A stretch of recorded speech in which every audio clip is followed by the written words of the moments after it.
अच्छा जी क्लास, आज हमने जो टॉपिक शुरू करना है वो है मेथड्स ऑफ प्रूफ।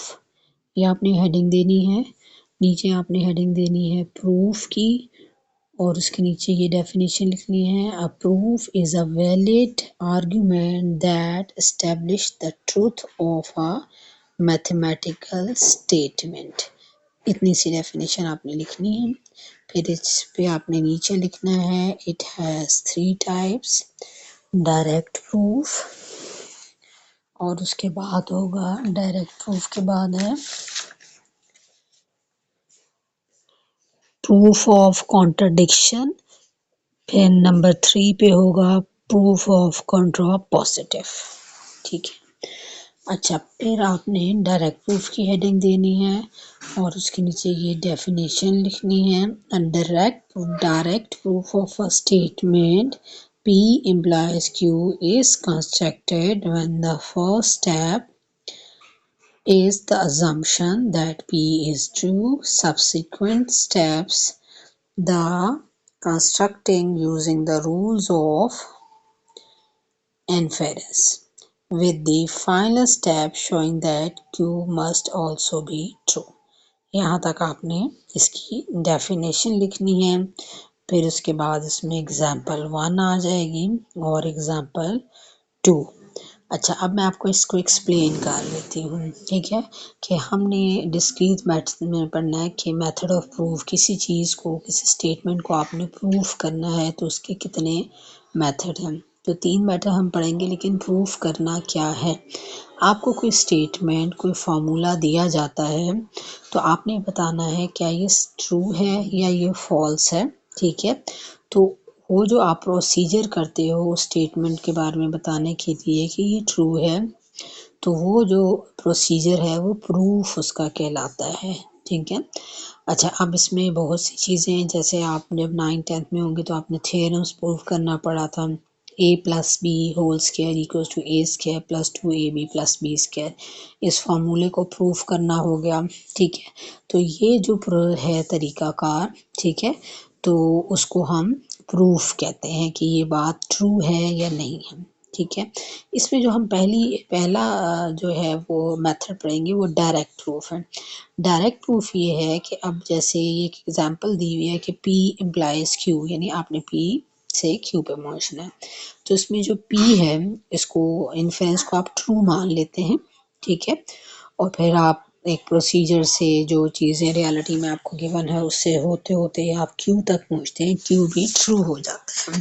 ठीक है, यानी बेसिक को आप ट्रू मानते हैं और आप रिजल्ट पे पहुंच जाते हैं, तो ये एक डायरेक्ट मेथड है। ठीक है, जैसे मैं आपसे कहूँ कि जो 2n है वो इवन नंबर है, आपने इसे ट्रू मान लिया। n की जगह आपने 1 डाला, वो भी इवन आ रहा है। n की जगह आपने 2 डाला, वो भी इवन आ रहा है। तो ये जो मेथड आपने किया है कि आप स्टेटमेंट को ट्रू मानते हुए चलते हैं, तो ये डायरेक्ट प्रूफ मेथड जो है कहलाता है। अब आपने इसमें एग्जाम्पल 1 लिखनी है कि इसमें उसने कहा है कि n is an odd integer. ये एक स्टेटमेंट आपको दी हुई है।